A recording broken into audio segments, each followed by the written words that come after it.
है आपकी diversity of living world, diversity in the living world. इसके पहले हम लोगों ने लिविंग वर्ल्ड के बारे में डिस्कस किया था, द लिविंग वर्ल्ड चैप्टर का नाम है, और इसमें हम लोगों ने जो डिस्कस किया था कि लिविंग थिंग्स किसे कहते हैं उसके कैरेक्टरिस्टिक फीचर को डिस्कस किया था, नॉन लिविंग थिंग्स किसे कहते हैं उसके कैरेक्टरिस्टिक फीचर को डिस्कस किया था। साथ में हमने आपको बताया था कि लिविंग थिंग्स को 5 कैटेगरीज में डिवाइड कर दिया गया है, मोनेरा किंगडम, प्रोटिस्टा में, फंजाई में, एल्गी में, फंजाई में, प्लांटी में और एनिमेलिया में, जो आप सेकंड चैप्टर में पढ़ेंगे बायोलॉजिकल क्लासिफिकेशन में। उससे पहले आपकी एक टॉपिक है diversity in the living world, ये फर्स्ट चैप्टर की सेकंड टॉपिक है और इसको हम लोग डिस्कस करने वाले हैं आज की वीडियो में। अगर बात करें डाइवर्सिटी इन लिविंग थिंग्स में, तो जो डाइवर्सिटी आप अपने चारों तरफ अगर देखेंगे तो लिविंग वर्ल्ड जितने भी आपको दिखाई पड़ रहे हैं, हो सकता है कि कुछ आपको नेकेड आई से सीन हो रहे होंगे, कुछ आपके नेकेड आई से सीन नहीं होते हैं, जिन्हें हम लोग माइक्रो ऑर्गेनिज्म कहते हैं। क्या कहते हैं? माइक्रो ऑर्गेनिज्म कहते हैं। और मैंने आपको उस दिन भी बताया था कि माइक्रो ऑर्गेनिज्म को हम 4 कैटेगरी में डिवाइड कर दिए थे। किसमें? क्लास 8 में, क्लास 9 में जब आप माइक्रो ऑर्गेनिज्म को पढ़े थे तो इसको 4 कैटेगरी में डिवाइड कर दिए थे। फर्स्ट को आपने यहाँ पे बैक्टीरिया कर दिया था, आपको याद होगा शायद। फर्स्ट को क्या कहते हैं? बैक्टीरिया। सेकेंड को माइक्रो ऑर्गेनिज्म किसे कहते हैं? ऐसे ऑर्गेनिज्म जिसको हम नेकेड आई से सीन नहीं कर सकते। In this type of organism they can not seen in the naked eye but they can seen in the help of microscope. ऐसे ऑर्गेनिज्म जिसे हम नेकेड आई से तो नहीं देख सकते लेकिन माइक्रोस्कोप की सहायता से हम उन्हें देख सकते हैं, ऐसे ऑर्गेनिज्म को क्या कहते हैं? माइक्रो ऑर्गेनिज्म कहते हैं। इसे 4 कैटेगरी में डिवाइड किया गया। फर्स्ट को क्या कहते हैं? बैक्टीरिया। सेकंड को क्या कहते हैं? जल्दी से बता दीजिए। वायरस। और मैंने उस दिन आपसे बताया था कि वायरस जो है लिविंग थिंग्स नहीं है, बल्कि क्या है? कनेक्टिंग लिंक है। किसमें? कनेक्टिंग लिंक है। किसमें? जल्दी बताइए। कनेक्टिंग लिंक बिटवीन जल्दी बता दिए। Connecting link between living things, living and non living. अच्छा, मैंने इसी साथ एक चीज और आपको बताई थी जब हम लोग डिस्कस कर रहे थे उस दिन पहली टॉपिक को, तो हमने आपको बताया था कि यूग्लिना के बारे में। यूग्लिना, आपको बताना कि यूग्लिना क्या है, किसके बीच ही कनेक्टिंग लिंक है। मैंने आपको बताया था कि यूग्लिना जो किसमें आता है? प्रोटिस्टा किंगडम के अंतर्गत आता है। प्रोटिस्टा किंगडम में यूनिसेलुलर ऑर्गेनिज्म को रखते हैं। तो प्रोटिस्टा में एक एनिमल पाया जाता है जिस एनिमल का नाम क्या है? यूग्लिना। जब यहाँ पे फूड अवेलेबल होता है, लाइट अवेलेबल होती है, तो यूग्लिना क्या करता है? ऑटोट्रॉपिक जैसा बिहेवियर करता है। ऑटोट्रॉपिक मतलब they have prepare their own food with the simple raw material. उसके अंदर यह क्षमता होती है कि अपना भोजन तैयार कर लेता है। किसकी सहायता से? सिंपल रॉ मटेरियल यानी कार्बन डाइऑक्साइड, वाटर की सहायता से अपना क्या करता है? भोजन तैयार कर लेता है। कब? जब उसके पास सनलाइट अवेलेबल होती है। लेकिन ऐसी कंडीशन हो जाए कि सनलाइट ना मिले तो ये हेट्रोट्रॉप जैसा बिहेवियर करता है। और हेट्रोट्रॉप की कैटेगरी में सेप्रोफाइटम आता है। हेट्रोट्रॉपिक ऑर्गेनिज्म कैसे ऑर्गेनिज्म को कहते हैं? जो अपना भोजन बना नहीं पाते लेकिन भोजन के लिए किसी और पे निर्भर रहते हैं, डिपेंड करते हैं। ठीक, उसमें भी एक कैटेगरी होती है, होलोजोइक होता है, पैरासाइटिक होता है, सेप्रोफाइटिक होता है। एक कैसा होता है? सेप्रोफाइटिक होता है, यानी डेड एंड डिकेइंग मैटर से अपने न्यूट्रिएंट को गेट करता है, प्राप्त करता है। यूग्लिना हो गया था। तो एक तो आपका बैक्टीरिया हो गया, दूसरा वायरस हो गया, तीसरा कौन आता है? फंजाई, माइक्रो ऑर्गेनिज्म आता है। ठीक, कुछ फंजाई है जो नेकेड आई से सीन होते हैं, जैसे आप मशरूम जानते हैं, लेकिन ज्यादातर क्या होते हैं? माइक्रो ऑर्गेनिज्म आते हैं, नेकेड आई से सीन नहीं होते हैं। और इसमें एल्गी को भी पढ़े थे आप। कब? जब आप पढ़ रहे थे क्लास 8 में, क्लास 9 में, उस समय। लेकिन अब सिर्फ माइक्रो ऑर्गेनिज्म आप किसको रखेंगे? सिर्फ और सिर्फ बैक्टीरिया को रखेंगे। मेरी बात को समझने का प्रयास करिए कि माइक्रो ऑर्गेनिज्म में आप सिर्फ किसको रखेंगे? बैक्टीरिया को रखेंगे। तो मैंने आपसे बताया कि लिविंग थिंग्स के अंतर्गत जो डाइवर्सिटी हम पढ़ रहे हैं, इसमें विभिन्न प्रकार की डाइवर्सिटी आती है। बहुत सारी ऐसी डाइवर्सिटी जो हमारे नेकेड आई से सीन होती है, जैसे कि मैंगो ट्री है, ठीक, ह्यूमन बीन है, काऊ है, बफेलो है, गोट है, डियर है, ठीक है, ग्रासेस हैं, ठीक, ट्री हैं। ये तो हमारे नेकेड आई से सीन हो रहे हैं। लेकिन बहुत सारे ऐसे माइक्रो ऑर्गेनिज्म हैं जो हमारे नेकेड आई से सीन नहीं होते हैं, जैसे कि ये 4 हैं। ठीक, लेकिन मोस्टली अब हम माइक्रो ऑर्गेनिज्म किसको रखेंगे? बैक्टीरिया को रखेंगे, क्योंकि वायरस को लिविंग थिंग्स मानते नहीं। ये लिविंग भी है और नॉन लिविंग भी है, तो इसको हटा देंगे यहाँ से। फंजाई आपको अलग पढ़ना है। ठीक, तो उसको फंजाई एक किंगडम है तो उसको अलग पढ़ेंगे। और एल्गी भी प्लांटी के अंतर्गत आता है तो इसको अलग पढ़ेंगे। यहाँ पे बस इतना जानता था, माइक्रो ऑर्गेनिज्म से लेकर के और किसमें, माइक्रो ऑर्गेनिज्म से लेकर के नेकेड आई से सीन होने वाले ऑर्गेनिज्म तक सब में क्या पाए जाते हैं, डाइवर्सिटी पाई जाती है, विभिन्नताएं पाई जाती हैं। विभिन्नताओं की स्थिति ये है कि अगर आप एक फैमिली में चले जाएं और उस फैमिली के 4 मेंबर को देखें तो चारों में डाइवर्सिटी पाई जाती है। ठीक, ह्यूमन बॉडी के अंदर, सिर्फ ह्यूमन बॉडी की अगर बात करें तो ह्यूमन बॉडी के अंदर भी डाइवर्सिटी पाई जाती है, सेल की डाइवर्सिटी पाई जाती है, बोन में डाइवर्सिटी पाई जाती है।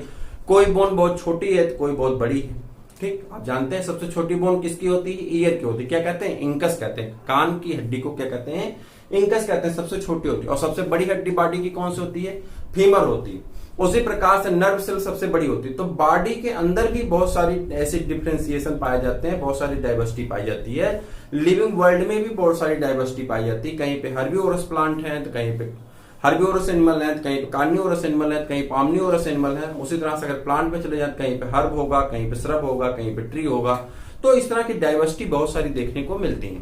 लिविंग थिंग्स में इस सभी डाइवर्सिटी आपके किसमें है, कॉमन है। ठीक, अब बात यह है कि चूंकि ये डाइवर्सिटी किससे रिलेटेड है, लिविंग थिंग से रिलेटेड है, इसलिए इसको टर्म क्या दे देते हैं, बायोडाइवर्सिटी। क्या टर्म दे देते हैं, बायोडाइवर्सिटी। बायोडाइवर्सिटी आपके बायोलॉजी की टॉपिक नहीं है, बल्कि ये टॉपिक किसकी, इकोलॉजी की टॉपिक है। और इकोलॉजी में ही इसे पढ़ते हैं। तो वहां पे आपसे पूछा जाता है कि बायोडाइवर्सिटी शब्द किसने दिया था, या टर्म बायोडाइवर्सिटी कॉइन्ड बाय किसने, टांसले ने। किसने दिया था, टांसले ने। जैव विविधता हिंदी में कहते हैं, जीवों के अंदर पाए जाने वाली विविधता, यानी जो लिविंग थिंग्स है इसमें जो डाइवर्सिटी पाई जाती है उसी को क्या कहते हैं, बायोडाइवर्सिटी। और इसके शब्द को बायोडाइवर्सिटी टर्म किसने दिया था, टांसले नामक साइंटिस्ट थे, उन्होंने बायोडाइवर्सिटी टर्म दिया था। आपके एनसीईआरटी में इस पर डिस्कस नहीं किया गया, बस आप जानते रहिए टांसले नामक एक साइंटिस्ट थे जिन्होंने बायोडाइवर्सिटी को टर्म दिया। अब कंडीशन ये, टोटल लिविंग ऑर्गेनिज्म जो है वो 1.7 से लेकर के 1.8 मिलियन है। किसमें है, 1.7 से लेकर के 1.8 मिलियन है। ये हमसे दिखाते हैं मिलियन को। अब इतने ज्यादा ऑर्गेनिज्म को हम कैसे कैटेगराइज करेंगे, कैसे बांटेंगे, कैसे क्लासिफाई करेंगे, कैसे इनका नामकरण करेंगे। सबसे बड़ी चीज ये थी कि इनका नाम कैसे रखेंगे। आपके परिवार में या आप अपने गांव में देखिए तो बहुत सारे लोग होंगे जिनके नाम किस क्राइटेरिया पे रख दिए जाते हैं, महीने के नाम पे। ठीक, उनके नाम कैसे रख दिए जाते हैं, तिथियों के नाम पे, जो पूर्ण तिथि आती है उस तिथियों के नाम पे। लेकिन मेनली अगर पूरे ऑर्गेनिज्म का नाम रखना हो, जैसे आप अपने गांव में देखेंगे तो एक ही नाम के बहुत सारे लोग मिल जाते हैं। जैसे मान लेते किसी का नाम रमेश है, तो रमेश नाम से अगर आप अपने गांव में सर्च करेंगे तो 1 2 नहीं 4-6 लोग मिल जाएंगे आपके गांव में। लेकिन अगर डिस्ट्रिक्ट में सर्च करेंगे तो हजारों लोग हो जाएंगे, और पूरे देश में सर्च करेंगे तो बहुत सारे हो जाएंगे। सेम कंडीशन यहां पे भी थी लिविंग ऑर्गेनिज्म की नामिंग को लेकर के। नामिंग की कंडीशन ये थी कि जैसे ही हम किसी लिविंग ऑर्गेनिज्म के नामकरण की बात करते थे तो उसमें लोकल में उसके नाम अलग अलग रख लिए जाते हैं। जैसे आप अपने गांव में किसी जानवर का नाम कुछ रख देते हैं, पड़ोसी वाले गांव में उसी जानवर का नाम कुछ होता है, दूसरे भाषा में उसका नाम कुछ और हो जाता है। हिंदी में जैसे सपोज कर लेते हैं, हिंदी में किसी को हम लोग क्या कहते हैं, कुत्ता कहते हैं। कोई एनिमल है जिसे हम लोग क्या कहते हैं, हिंदी में कुत्ता कहते हैं। संस्कृत में या तद्भव शब्द में इसे क्या कहा जाता है, कुक्कुर कहा जाता है। क्या कहते हैं, कुक्कुर कहते हैं। उसी तरह से आगे बढ़ जाएंगे तो इंग्लिश में से डॉग कहा जाता है। अब इसका नाम अगर हम कोई ऐसे व्यक्ति से मिले जो संस्कृत जानता हो, दूसरे से मिले जो हिंदी जानता हो, और तीसरे से मिले जो इंग्लिश जानता हो, ये तीनों आपस में कैसे बात कर पाएंगे। ना तो ये इसको समझेगा, ना ही ये इसको समझेगा, ना इसको समझ रहा ना इसको। बात तो एक ही ऑर्गेनिज्म हो रही है। तो इस तरह से हमने तो सिर्फ 3 लैंग्वेज की बात की, इस तरह से तो दुनिया में बहुत सारी लैंग्वेज है और बहुत सारी लोकेलिटी है। तो जीवों के नाम अलग अलग रख दिए गए। अब जीवों के नाम अलग अलग होने से समस्या ये खड़ी हुई कि एक ही जीव के कई सारे नाम होने लगे। इस समस्या को खत्म करने का काम सबसे पहले श्रेय किसको जाता है, तो आपसे पूछा जाता है कि एक टर्म आएगा आपके लिए, अभी हम बता रहे हैं। तो एक समस्या खत्म किसने किया, कैरोलस लीनियस ने। किसने खत्म किया था, एक नाम है वैज्ञानिक का कैरोलस लीनियस। क्या नाम है, कैरोलस लीनियस नाम है। क्या नाम है, कैरोलस लीनियस। और इन्होंने एक टर्म दिया था बाइनॉमियल नॉमेनक्लेचर। क्या नाम दिया था, बाइनॉमियल नॉमेनक्लेचर। चलिए, आपसे ज्यादातर यही पूछा जाता है binomial nomenclature term given by, तो आप कहेंगे किसके द्वारा दिया गया था, कैरोलस लीनियस। ये साइंटिस्ट हैं, इन्होंने एक नाम दिया था, नाम क्या है, कैरोलस लीनियस द्वारा दिया गया नाम है। सिस्टम कौन सा है, बाइनॉमियल नॉमेनक्लेचर है। बाई मीन्स होता है दो, नामिंग मीन्स होता है नेम, और सिस्टम नॉमेनक्लेचर मतलब नामकरण की पद्धति। अब इस नामकरण की पद्धति में क्या है, दो नाम होंगे। ऑर्गेनिज्म के कितने नाम होंगे, ऑर्गेनिज्म के नाम हो गए दो नाम।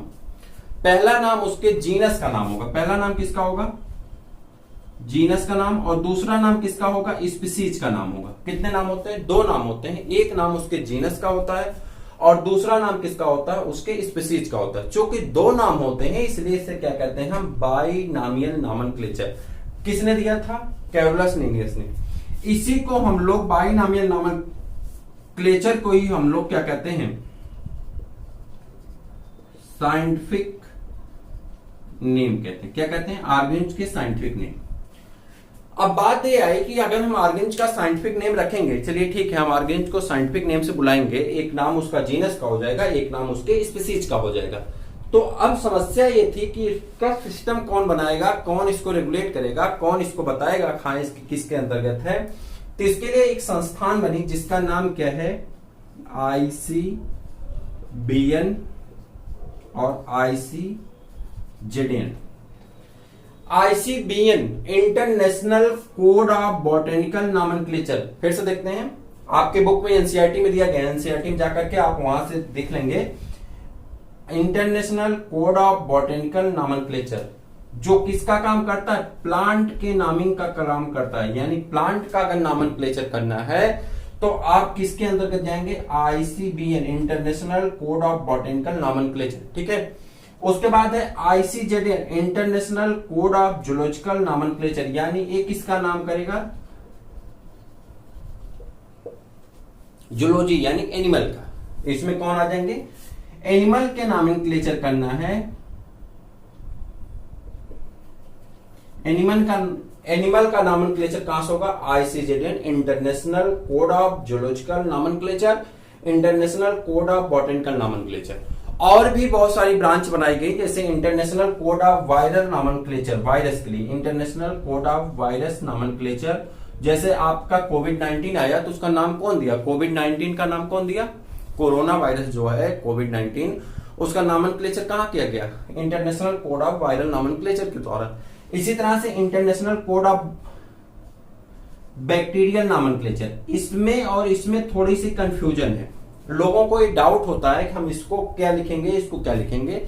आप परेशान ना हो, जब भी आपसे पूछा जाएगा आप यही लिखेंगे, इसे आपको लिखने की आवश्यकता नहीं। ठीक है, आपसे कभी ये सब पूछा नहीं जाता, अगर पूछा भी जाता तो मोस्टली यही तो पूछे जाते हैं। और आप इन दोनों का नाम याद कर लीजिए, international code of botanical nomenclature और international code of zoological nomenclature. Clear हो गया यहां तक, किसी को कोई डाउट नहीं। फिर से एक बार देखते हैं, हम लोग क्लास 11th की बायोलॉजी पढ़ रहे हैं। क्लास 11th की बायोलॉजी में चैप्टर फर्स्ट पढ़ रहे हैं, the living world. The living world में जो सेकंड टॉपिक आज डिस्कस कर रहे हैं, टॉपिक का नाम है diversity in the living world.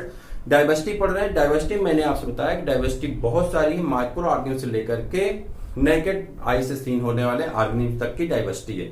Micro organism भी चार प्रकार के होते हैं, जिसमें हमने आपको बताया बैक्टीरिया होता है, उसके बाद वायरस होता है, फंजाई होता है, एल्गी होता है। वायरस को क्या कहते हैं, connecting link between plant living things और नॉन लिविंग थिंग्स। वहीं पे याद आया, हमने आपसे बताया कि यूग्लिना को क्या कहते हैं, connecting link between animal and plant. यहां तक तो हो गया था। उसके बाद मैंने आपसे बताया कि बाइनॉमियल जो ऑर्गेनिज्म है उनके नामिंग के सिस्टम के लिए हमने एक सिस्टम बनाया, जिस सिस्टम का नाम क्या था, बाइनॉमियल नॉमेनक्लेचर, जिसे हम लोग साइंटिफिक सिस्टम भी कहते हैं या साइंटिफिक नेम भी कहते हैं। यह बाइनॉमियल नॉमेनक्लेचर किसने दिया था, आपसे पूछा जाता, कैरोलस लीनियस ने दिया था। यहां तक तो कोई डाउट नहीं है। फिर मैंने बताया कि साइंटिफिक नेम रखने की कुछ संस्थान है, कुछ वो है, क्या कहते हैं, संस्था है जो इसका नाम रखती है। जैसे ICBN है, ICZN है, international code of botanical nomenclature जो प्लांट की नामिंग करती है, और international code of zoological nomenclature जो एनिमल का नॉमेनक्लेचर करता है। यहां तक तो कोई डाउट नहीं होनी चाहिए। अब आपसे कुछ चीजें हैं जो आप मेंशन करेंगे, नोट कर लेंगे, आपको जानना है, और उसके बाद फिर उसके फीचर के बारे में हम आपको बताएंगे। यहां तक कोई डाउट नहीं है। आपकी एनसीईआरटी में सब कुछ लिखा गया, आप एक बार पढ़ेंगे। एनसीईआरटी की क्लास पहले ही अपलोड की गई है, एक बार पढ़ेंगे, उसमें हमने आपको सब कुछ बताया था, तो एक बार पढ़ेंगे, सारी चीजें आपको याद आ जाएंगी। चलिए आपसे जनरल क्वेश्चन हम पूछेंगे कि आपका नाम साइंटिफिक नेम क्या है, और इसका आंसर हम आपको नहीं बताने वाले हैं। आपको एक क्वेश्चन है, उसका आंसर आपको खुद भेजना है। साइंटिफिक नेम यहाँ पे ऑर्गेनिज्म भी लिख देते हैं, और यहां पे साइंटिफिक नेम लिख देते हैं। समझ जाएंगे ना साइंटिफिक नेम। ऑर्गेनिज्म में पहला ऑर्गेनिज्म हम लिख देते हैं ह्यूमन। आपको इसका साइंटिफिक नेम बताना है, इसका साइंटिफिक नेम हम आपको नहीं बताने वाले। चलिए सेकंड आपको बताना है कि जो इंडिया के राष्ट्रीय जो नेशनल ऑर्गेनिज्म होते हैं उनके बारे में बताना है। तो जो इंडिया का नेशनल फ्रूट है, नेशनल फ्रूट आप जानते हैं इंडिया का नेशनल फ्रूट कौन है? मैंगो। कौन है? मैंगो। इसका भी आपके एनसीईआरटी में दिया गया। इन दोनों का नाम आप खुद से लिखेंगे, एनसीईआरटी में दिया गया, ह्यूमन बीइंग का और मैंगो का। अब आगे चलिए जिसका हम आपको बताने वाले। ये तो हो गया नेशनल फ्रूट, ठीक, इंडिया का। उसके बाद आता है, कौन आता है? नेशनल ट्री की बात कर लें, कौन होता है? Banyan tree. बनियान ट्री मतलब बरगद का पेड़। क्या कहते हैं? बरगद का पेड़। क्या है? राष्ट्रीय वृक्ष है। तो राष्ट्रीय वृक्ष, इसका आपको साइंटिफिक नेम बताना है। आपकी एनसीईआरटी में नहीं, हम आपको बता देते हैं। Ficus benghalensis. क्या कहते हैं? Ficus benghalensis. चलिए, ये दोनों आपकी एनसीईआरटी में है, तो आप अपनी एनसीईआरटी से करेंगे, ठीक है। इसके बाद आगे बढ़ जाते हैं। बनियान ट्री हो गया। बनियान ट्री के बाद अब आपसे पूछा जाता है कि राष्ट्रीय फ्लावर कौन है? नेशनल फ्लावर आपको बताना है। कौन है नेशनल फ्लावर आपका? राष्ट्रीय पुष्प। तो आप कहेंगे लोटस। साइंटिफिक नेम बताइए लोटस का साइंटिफिक नेम, सबको लर्न होना चाहिए। निलंबो न्यूसीफेरा। क्या होता है? निलंबो न्यूसीफेरा। क्लियर है? चलिए आगे नेक्स्ट, जल्दी बताइए। नेशनल एनिमल बताइए कौन है? राष्ट्रीय जानवर कौन है? जल्दी बताइए। इसे हम लोग बाघ कहते हैं, ठीक है, लेकिन इंग्लिश में इसको भी टाइगर लिखा जाता है। टाइगर मीन्स होता है चीता, ठीक, लेकिन हम लोग हिंदी जब लिखते हैं तो इसको बाघ लिखते हैं। तो क्या लिखा जाता है? इसको बाघ, ठीक। इसका जो नाम है, साइंटिफिक नेम क्या है? पेंथरा टिग्रिस। पेंथरा टिग्रिस।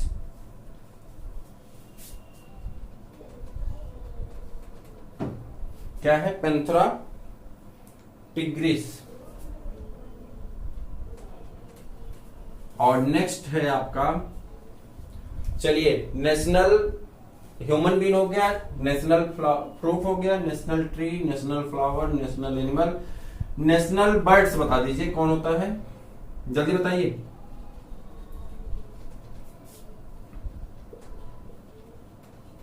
पाबो क्रिस्टस।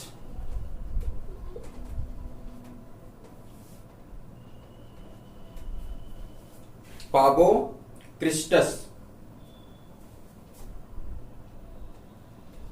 या क्रिस्टेटस, जो भी कर, पाबो क्रिस्टस या पाबो क्रिस्टेटस। ये तो हो गए हमारे भारत के राष्ट्रीय पशु पक्षी जीव जंतु के नाम। क्लियर है? चलिए हाँ वो एक बार बोल दीजिए। आपको दो नाम जो यहाँ पे हैं, ह्यूमन बीइंग का और मैंगो का, आपको कमेंट सेक्शन में जाना है और वहां जाकर के लिखना है। इससे पता चलेगा कितने लोग वीडियो देख रहे हैं और कितने लोग सीरियस हैं, ठीक। तो आपको कमेंट सेक्शन में जाना है और वहां जाकर के लास्ट में हम आपसे एक प्रश्न पूछने वाले हैं, उसका भी आपको आंसर करना है। नीचे कमेंट सेक्शन में जाइए और कमेंट सेक्शन में जाकर के ह्यूमन का साइंटिफिक नेम लिखिए और मैंगो का लिखिए। चलिए, रूल ऑफ बाइनॉमियल नॉमेनक्लेचर आपको पढ़ना है, जो आपके लिए जरूरी है। रूल ऑफ बाइनॉमियल नॉमेनक्लेचर, ठीक है, हो जाएगा। रूल ऑफ बाइनॉमियल नॉमेनक्लेचर, नियम क्या है? द्वि नामकरण पद्धति का नियम क्या है ये बताना है। जल्दी बताइए। नियम बहुत आसान है, इतना आसान कोई भी सब्जेक्ट नहीं है। नियम बताइए, बाइनॉमियल नॉमेनक्लेचर का नियम क्या है? किस नियम से हम इसका नाम करेंगे? कौन सा ऐसा नॉमेनक्लेचर की पद्धति है जिस नाम से हम इसका नाम करेंगे? आप पहले ध्यान से ऊपर दिए गए चीजों को देखेंगे तो आपको सारी चीजें समझ में आ जाएंगी कि हमने क्या किया है। अभी इसमें एक कमी है, उस कमी को हम अभी पूरा कर रहे हैं, इसीलिए उसको इरेज नहीं किए। जल्दी से बताइए, पहला नाम क्या होगा कि जब इनका नाम लिखा जाता है तो किस लैंग्वेज में लिखा जाता है? इटैलिक भाषा में लिखा जाता है। किस में लिखा जाता है? इटैलिक में, इटैलिक लैंग्वेज में लिखा जाता है। जो लिख होती कैसी होती है? इटैलिक होती है। लैटिन वर्ड है, इटैलिक में लिखा जाता है। तो आप लैटिन में भी लिख देंगे तब भी कोई दिक्कत नहीं, इटैलिक लिख देंगे तब भी कोई दिक्कत नहीं। किस भाषा में लिखा जाता है? पहला नियम कि जब भी हम इनका नाम लिखते हैं, किसी ऑर्गेनिज का साइंटिफिक नाम लिखते हैं, तो उसको किस में लिखते हैं? इटैलिक लैंग्वेज में या लैटिन लैंग्वेज में लिखते हैं। किस में लिखते हैं? लैटिन लैंग्वेज में लिखते हैं। जल्दी बताइए, किस में लिखा जाता है? लैटिन लैंग्वेज में लिखा जाता है या इटैलिक लैंग्वेज में लिखा जाता है? कुछ भी बोलिए, इटैलिक लैंग्वेज में लिखा जाता है। इसका मतलब क्या होता है? आज आप जाइए अपने मोबाइल में, सेटिंग में जाइए, वहां पे जाकर के फॉन्ट को चेंज कर दीजिए। जहां पे आपके फॉन्ट आते हैं उस फॉन्ट को चेंज कर दीजिए। मैसेज में जाकर के आप अपने फॉन्ट को व्हाट्सएप में जाकर के चेंज कर दीजिए और फॉन्ट को आप इटैलिक कर दीजिए। कैसा कर दीजिए? इटैलिक। या लैपटॉप यूज कर रहे हैं तो लैपटॉप में जाकर के फॉन्ट वाले कॉलम पे जाकर के फॉन्ट को चेंज कर दीजिए एमएस वर्ड पे।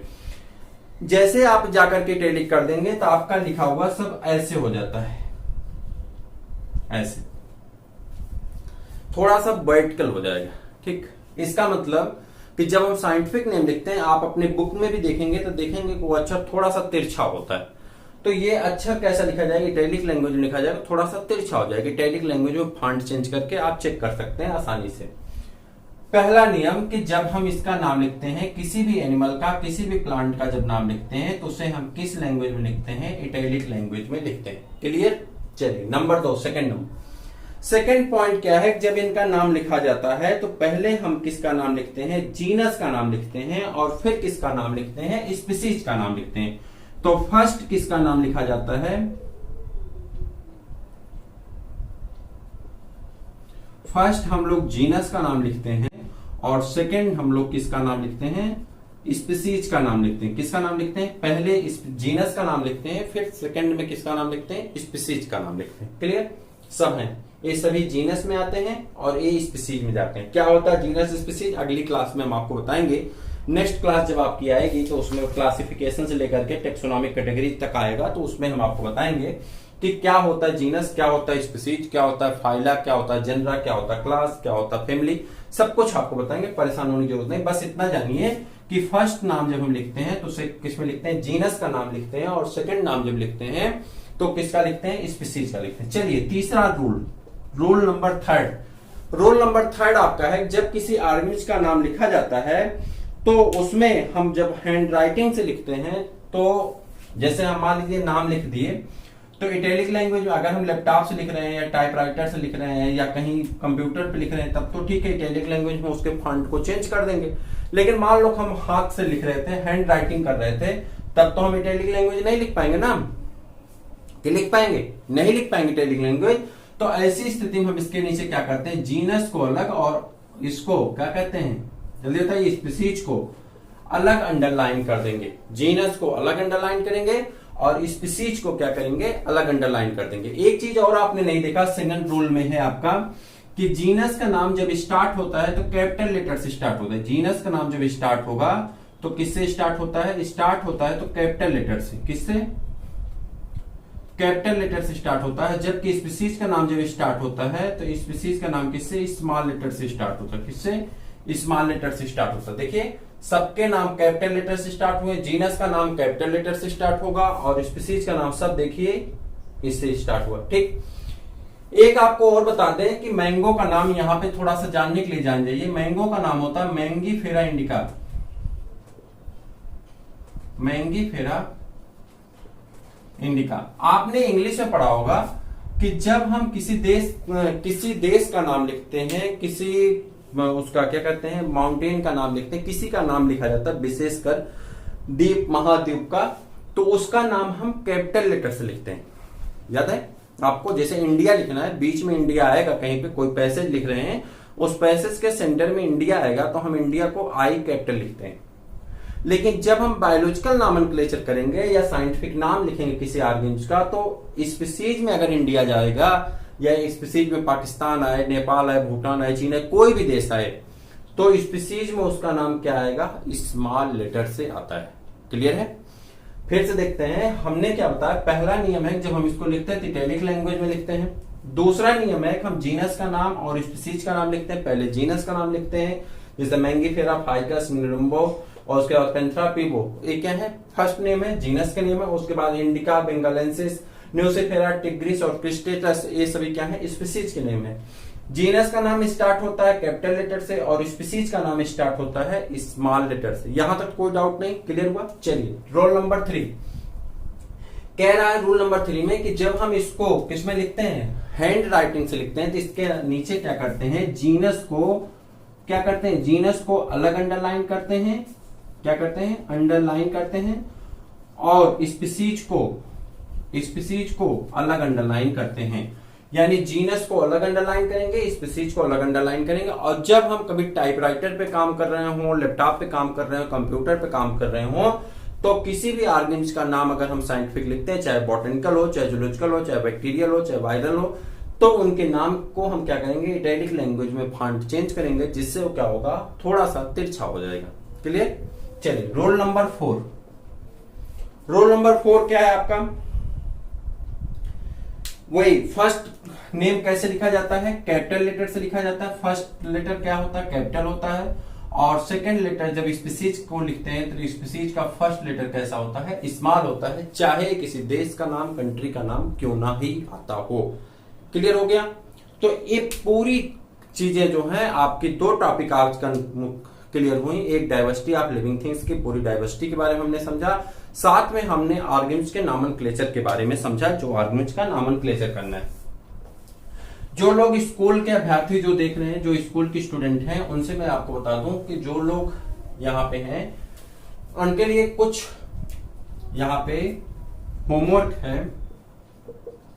होमवर्क क्या है कि आप अपने लोकल में पाए जाने वाले एनिमल, जैसे कि डॉग है, कैट है, काऊ है, बुफेलो है, ठीक, बुफेलो है, उसके बाद डियर है, ठीक, इधर आ जाते हैं, जैसे मान लेते हैं स्पैरो है, पैरेट है, उसके बाद किसमें चले जाएंगे, पोबोक्रिस्टेटस हो गया, स्पैरो है, पैरेट है, उसके बाद इसमें आ जाएंगे क्या कहते हैं, और कोई बर्ड्स का नाम, दो तीन वर्ड्स का नाम, एनिमल के नाम, बर्ड्स के नेम, और उसके बाद किसमें चले जाएंगे, अगर इसमें आ जाए व्हीट है, राइस है, राइस का मतलब पैडी कर लेते हैं, राइस नहीं करते हैं, पैडी हो गया, व्हीट है, पैडी है, ग्राम है, ठीक है, पी है, इन सबके। तो ऐसे आपको कम से कम 5 एनिमल, 5 वर्ड और 5 ग्रेन्स और 5 प्लांट नहीं लिखा गया था, प्लांट, 5 प्लांट, आपको इनके क्या करने हैं, साइंटिफिक नेम सर्च करने हैं। आपके सर्च करने के लिए ऑप्शन क्या है कि आप गूगल के माध्यम ले सकते हैं, ऊपर डालेंगे, जैसे मान लो कि आपका डॉग को ढूंढना है, तो जब URL आता है, URL पर आप डालेंगे डॉग साइंटिफिक नेम, ठीक, डॉग साइंटिफिक नेम, तो वो आपका आ जाएगा।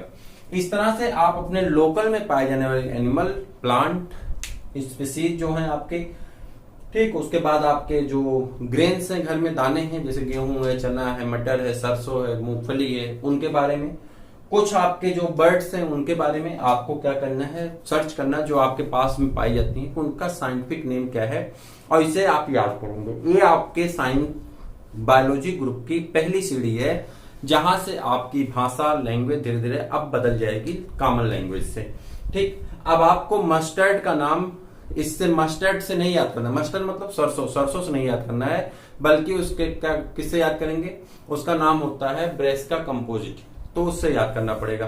अब आपका नाम धीरे धीरे बदलता चले जाएगा, ठीक है। उसी तरह से आपको जैसे यहाँ पे याद करना है ना लोटस, तो लोटस तो याद ही करना, साथ में निलंबो, न्यूसिफेराई भी याद करना है। उसी तरह से जैसे आपको याद करना है, मान लेते हैं यहाँ पे किसको, कैट को, कैनिस डोमेस्टिका याद करना पड़ेगा, ठीक। तो ये नाम के साथ साथ साइंटिफिक नेम भी लोकल एनिमल के, सबके नहीं, बहुत सारे ऑर्गेनिज्म, सबके नहीं, जो आपकी लोकेलिटी में एनिमल, प्लांट, स्पीसीज पाई जा रही हैं, तो उनको आप सर्च करिए, एक कॉपी पे कहीं नोट कर लीजिए, रोज देखते रहेंगे, धीरे धीरे याद हो जाएगा। कॉमन भले ना याद रहे, लेकिन जब आप उस पर थोड़ी देर माइंड करेंगे तो याद हो जाएगा। तो आज की क्लास हम यहीं ओवर करेंगे, फिर हम लोग मिलेंगे नेक्स्ट डे, नेक्स्ट क्लास में। क्लास आपकी रेगुलर चलती रहेगी, क्लास रेगुलर रहेगी, क्लास आपकी बैक नहीं होगी, कभी रुकेगी नहीं। हाँ, क्लास जब भी आपकी रुकेगी तो आपको दूसरी क्लास प्रोवाइड कराई जाएगी, रिकॉर्डिंग क्लास पहले की रहेगी, वो मिलेगी आपको। तो लगातार क्लास चलेगी, आप लगातार देखते रहें।